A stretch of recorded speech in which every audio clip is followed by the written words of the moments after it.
time I appeared before this committee was in January for my confirmation hearing. I told you then that if I were confirmed, I would provide and do everything I can to provide a safe and secure America. I promise to provide the courageous men and women of the FBI the tools and resources they need to crush violent crime and defend the homeland. I pledge myself to commit to full transparency, oversight, and accountability so we could restore the public's trust in the FBI. And that's exactly what I've done. Under this administration, the FBI has arrested more than 23,000 violent criminals. That's more than twice for the same time period from last year alone. 23,000, more than twice from the same time period last year. We've taken over 6,000 illegal firearms off the streets. That number is an exponential increase. We've identified and located more than 4,700 child victims. More than 4,700 child victims have been found by this FBI. That is a 35% increase from the same time period last year. Okay, this is absolutely insane. FBI Director Kash Patel just had one of the worst days any law enforcement official has ever had on Capitol Hill. We're talking about a hearing so explosive, so devastating, that is sending shockwaves through Washington and could end Patel's career. Congress just hit him with a rare binding order, compelling him to turn over every document related to FBI firings, politically motivated investigations, and the complete Epstein files. And during the hearing, under oath, Patel made admissions that are so damaging, so incriminating, that lawmakers from both parties are now calling for criminal investigations into his conduct as FBI director. This isn't political theater. This isn't partisan grandstanding. This is a bipartisan pile-on where Democrats and Republicans alike are furious about what Patel revealed and how he's been running the FBI. But before we go any further, real quick, let's be honest. You can't really trust mainstream media anymore. That's why we built Pump Politics to bring you real stories, real context, and no corporate spin. If you want to stay ahead of the headlines, join our free newsletter. We'll send the news straight to your inbox every day. Just click the link in the description to join. And if you just want to support what we're doing, join us, be part of the community that actually cares about the truth. All right, let's get back to the video. Thank you, Mr. Chairman. Director Patel, just like the rest of the federal government, there have been significant personnel changes at the FBI since President Trump took office. I want to better understand the scope of the turnover and the changes occurring at the FBI. Since January 2025, how many FBI employees have retired, resigned, been fired, or otherwise separated from employment? I need a number. We'll get you a number. What is the number? You don't have it? Not off the top of my head, and I want to get you the right number. Would it surprise you to know that it's probably in the thousands, like 5,000? I don't think that number's accurate. You don't know. The key moment came when Patel admitted, under direct questioning, that he fired or reassigned over 100 FBI agents based on White House pressure, not because of performance issues, not because of misconduct, but because the Trump administration wanted to remove agents working on investigations that could be politically damaging. Patel sat there on live television and essentially confessed to obstruction of justice, to using his position as FBI director to protect Trump and his allies from legitimate criminal investigations. Lawmakers immediately jumped on this, calling it abuse of power, calling it corruption, demanding to know which specific investigations were affected and which agents were removed. And Patel tried to backtrack, tried to claim he was misunderstood, tried to cite classified information and ongoing investigations as reasons he couldn't provide details, but it was too late. The admission was on the record, under oath, and Congress wasn't letting him off the hook. The hearing devolved into chaos as Patel struggled to defend himself against questions from both sides. Democrats were relentless, demanding specifics about which investigations were shut down or hampered by his personnel decisions. Republicans, many of whom supported Patel's appointment, looked uncomfortable as they realized he just admitted to exactly the kind of political interference they've spent years claiming doesn't exist. The chamber erupted multiple times, lawmakers shouting questions, Patel visibly panicking as he realized how badly he screwed up, staff scrambling to pass him notes, his lawyers trying to intervene. It was a complete meltdown on live television, and it only got worse when the conversation turned to the Epstein files, because Patel has been stonewalling Congress on releasing the complete Epstein documents, using every excuse in the book: grand jury secrecy, sealed court orders, ongoing investigations, privacy concerns. Every time Congress demands the files, Patel finds a new reason why he can't comply immediately. But during this hearing, a federal judge and multiple members of Congress shot down every single one of his excuses. They pointed out that the law Congress passed requires full disclosure, that grand jury secrecy doesn't apply to most of these documents, that sealed court orders can be challenged and likely would be overturned given the public interest, that ongoing investigations aren't a blank check to withhold evidence indefinitely, and that privacy concerns don't outweigh the need for transparency and accountability. Patel had no response. He sat there stammering, trying to come up with new justifications on the fly, and failing miserably. It became obvious to everyone watching that Patel has been deliberately delaying the release of Epstein files, that he's been using legal technicalities as cover for what is essentially a cover-up, and Congress had had enough. They issued a formal order, binding and enforceable, requiring Patel to produce all FBI records related to the mass firings and all Epstein-related documents within strict deadlines. No more delays, no more excuses, no more claiming he needs more time to review or redact. The order is backed by the threat of criminal contempt charges if Patel doesn't comply. We're talking about potential jail time for the FBI director if he continues to stonewall. And beyond contempt, lawmakers are now talking about criminal referrals for Patel's admitted obstruction of justice, for using his position to interfere with investigations for political reasons. This is serious legal jeopardy, the kind that ends careers and results in prosecutions. And Patel knows it. You could see it on his face during the hearing, the realization that he just destroyed himself, that his admissions under oath can't be taken back, that Congress now has him dead to rights. The political fallout is already massive. FBI agents are reportedly in revolt. Career law enforcement officials who've served for decades are furious that Patel politicized the Bureau, that he fired experienced investigators for political reasons, that he's damaged the FBI's credibility and independence. Whistleblowers are coming forward, providing documents and testimony to Congress about the extent of political interference under Patel's leadership, and lawsuits are being filed both by fired agents seeking reinstatement and by advocacy groups demanding the immediate release of Epstein documents.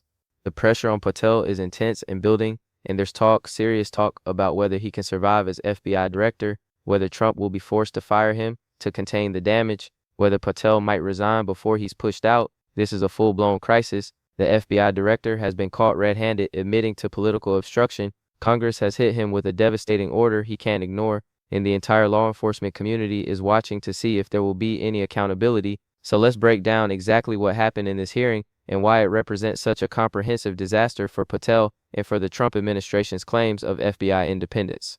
All right, so let's dig into the specifics of what went down in this hearing, because the details are even more damning than the headline suggests. Kash Patel was brought before Congress to testify about the FBI's handling of several high-profile issues: the mass personnel changes at the Bureau, the status of various investigations, and the release of Epstein files. Patel thought he could handle this. He's been a Trump loyalist for years. He helped build the narrative about deep state conspiracies. He's used to friendly Republican questioning and being able to dismiss Democratic criticism as partisan attacks.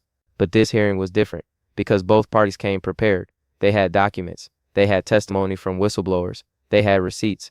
And they weren't letting Patel dodge or deflect. The questioning started with the personnel changes.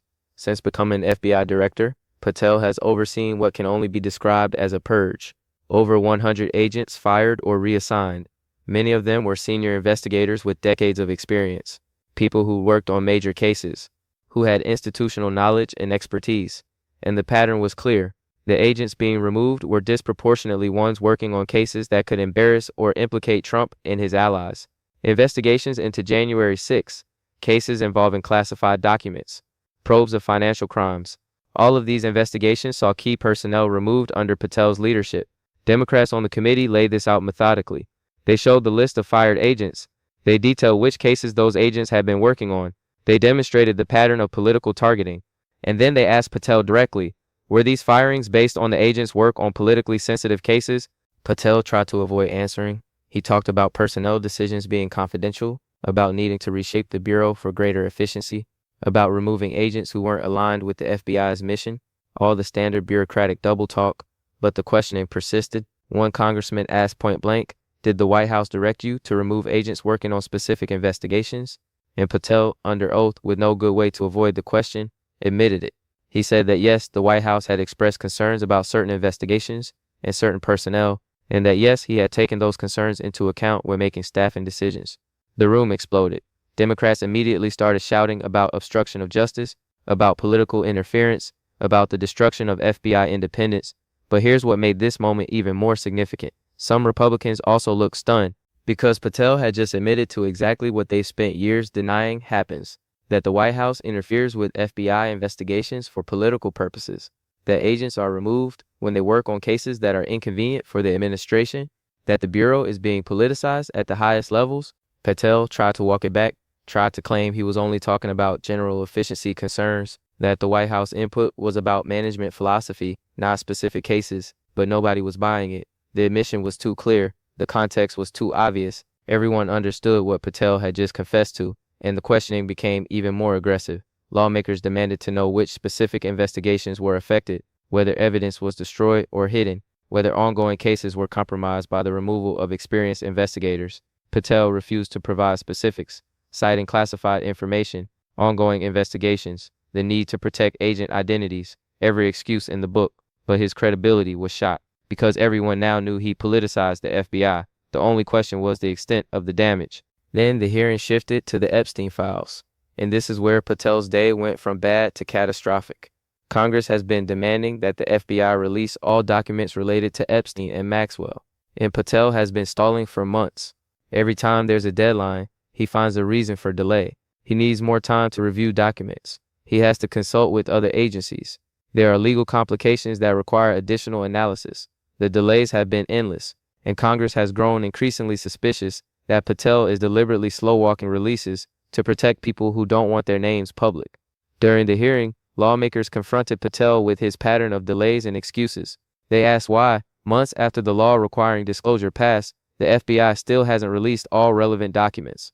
Patel launched into his standard explanation. Grand jury materials are protected by law. Court-sealed documents can't be released without judicial approval. Some materials involve ongoing investigations that could be compromised by disclosure.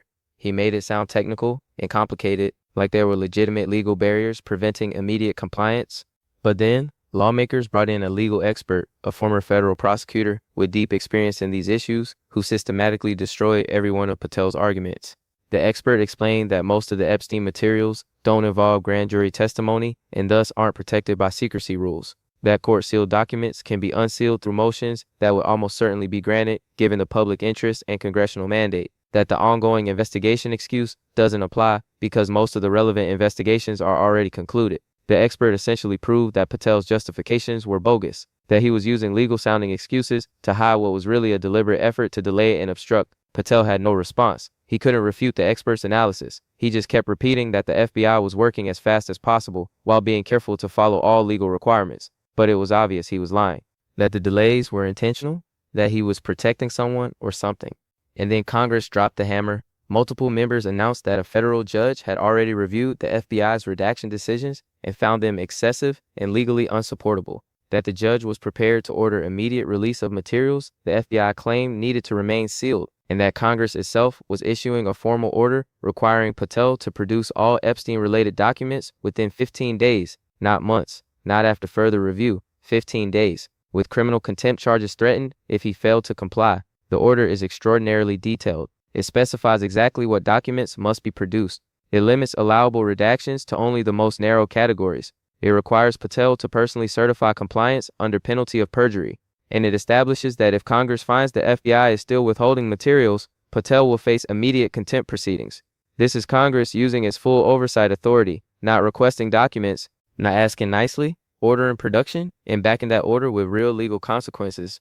Patel looked shell-shocked. He clearly wasn't expecting Congress to go this hard. He tried to argue that 15 days isn't enough time to properly review and redact tens of thousands of pages, that rushing the process could result in mistakes or violations of people's privacy rights. But Congress wasn't interested in his concerns. They pointed out that Patel has had months to do this work, that the law requiring disclosure passed with overwhelming bipartisan support, that further delay is unacceptable and will be treated as contempt. The message was clear: comply or face prosecution.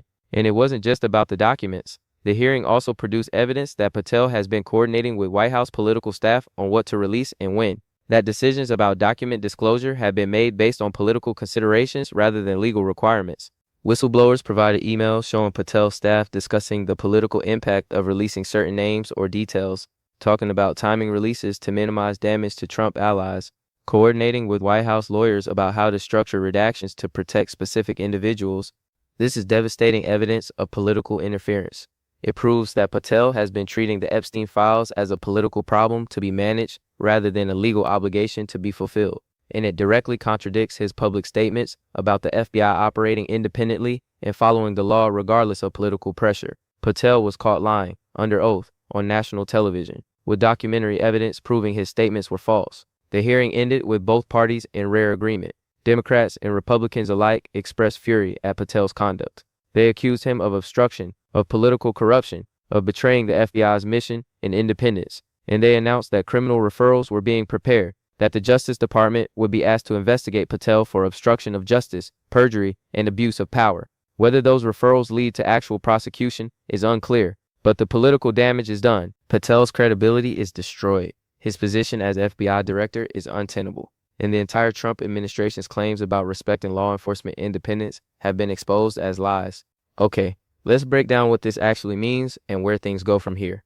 Point 1. Kash Patel just admitted under oath to obstruction of justice, and that admission will haunt him legally and politically for years. This is the key takeaway. When Patel acknowledged that he fired FBI agents based on White House concerns about politically sensitive investigations, he confessed to a federal crime. Obstruction of justice is using your official position to interfere with legitimate investigations for corrupt purposes, and that's exactly what Patel described. He removed experienced investigators from cases because those cases were politically inconvenient for Trump. That's textbook obstruction, and he said it under oath in front of Congress on camera. There's no taking it back, no claiming he was misunderstood or quoted out of context. The testimony is on the record, and it will be used against him. Criminal prosecutors are already looking at whether to bring charges. Defense attorneys representing people who were prosecuted by the FBI under Patel's leadership are filing motions arguing their cases were tainted by political interference. Congressional committees are using Patel's admission to justify expanded investigations into FBI conduct. And the media is replaying the clip endlessly, showing Patel essentially confessing to corruption on live television. This is career-ending stuff. Even if Patel somehow avoids criminal charges, his reputation is destroyed. He'll forever be known as the FBI director who admitted to politicizing the Bureau, who confessed under oath to removing agents for political reasons. That's his legacy now, and it's also devastating for Trump, because Patel was appointed specifically to clean up the FBI and remove what Trump called deep state conspirators.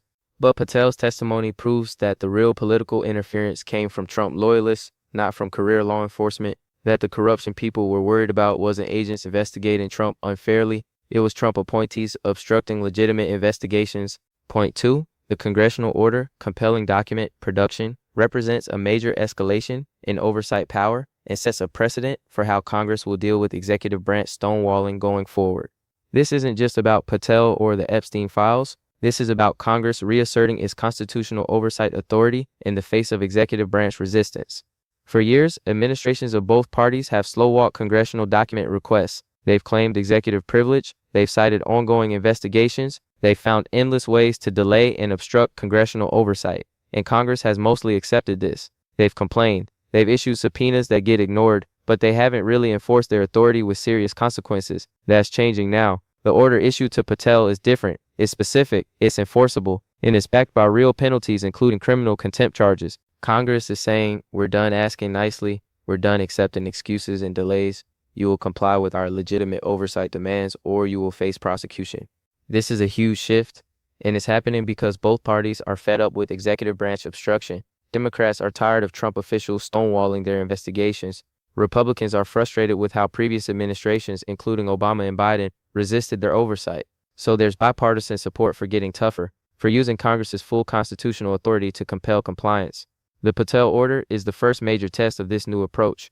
If Congress successfully forces him to produce documents and backs that up with contempt proceedings, if he fails, it establishes precedent. Future executive branch officials will know that ignoring Congress carries real consequences, that the days of consequence-free stonewalling are over. This could fundamentally change the balance of power between branches, could restore congressional oversight as a meaningful check on executive authority, or it could fail spectacularly if Patel defies the order and faces no real consequences. That would prove Congress is still toothless despite their tough talk. Point 3. The hearing triggered an internal revolt at the FBI, with career agents and whistleblowers coming forward to expose the extent of political interference under Patel's leadership.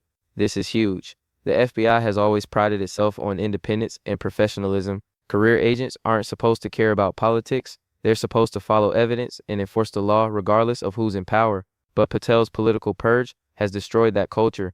He fired experienced investigators for political reasons. He interfered with sensitive cases. He turned the Bureau into an extension of White House political operations. And career agents are furious. They're watching their institution being destroyed, Watching political hacks like Patel damage the FBI's credibility and effectiveness in their fighting back, whistleblowers are providing documents to Congress showing the extent of political interference, emails proving that investigation decisions were made based on political considerations, personnel records showing that agents were fired specifically because of the cases they worked on, testimony about pressure from Patel's office to slow walk or drop politically sensitive investigations. This internal revolt is providing Congress with the ammunition they need to hold Patel accountable. Every claim he makes can be fact-checked against whistleblower testimony. Every excuse he offers can be debunked with internal FBI documents. Patel can't hide behind claims of confidentiality or national security when his own agents are contradicting him publicly. And this revolt is also creating a crisis of morale and effectiveness at the FBI. Agents don't know who to trust. They're worried that competent professionals are being removed while political loyalists are being promoted. They're concerned that cases are being mishandled for political reasons, and they're questioning whether they can do their jobs with integrity while Patel remains in charge. Some are resigning, others are refusing to work on politically sensitive cases because they don't trust leadership. The FBI is being hollowed out, and that's dangerous for national security and law enforcement. Point 4. Republicans are facing an impossible political dilemma as Patel's admissions undercut years of MAGA narratives about deep state persecution. This is awkward for the Republican Party. They've spent years building a narrative that Trump was persecuted by a politicized FBI, that deep state agents were conducting witch hunts, that investigations were politically motivated attempts to destroy Trump rather than legitimate law enforcement. And millions of Republican voters believe this narrative. It's become core to their understanding of Trump's legal troubles. But Patel just admitted that actually the political interference came from the other direction, that Trump loyalists were removing FBI agents and obstructing investigations for political purposes, that the corruption was coming from the top, not from career agents. This completely flips the script, and it puts Republicans in an impossible position.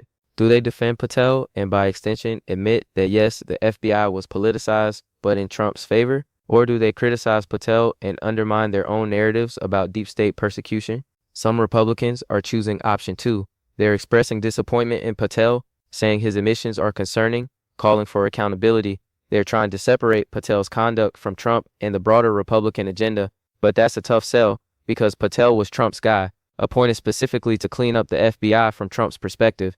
If Patel is corrupt, what does that say about Trump's judgment and priorities? Other Republicans are sticking with option 1, defending Patel, claiming his admissions are being taken out of context, arguing that removing agents was necessary to combat deep state resistance. But that argument is getting harder to make as evidence of political interference mounts, and it requires Republicans to defend conduct they would absolutely condemn if Democrats did it. The hypocrisy is obvious, and it's damaging Republican credibility on law enforcement issues. Point 5. Patel's position as FBI director is now untenable, and his likely departure will create even more chaos at the Bureau and within the Trump administration.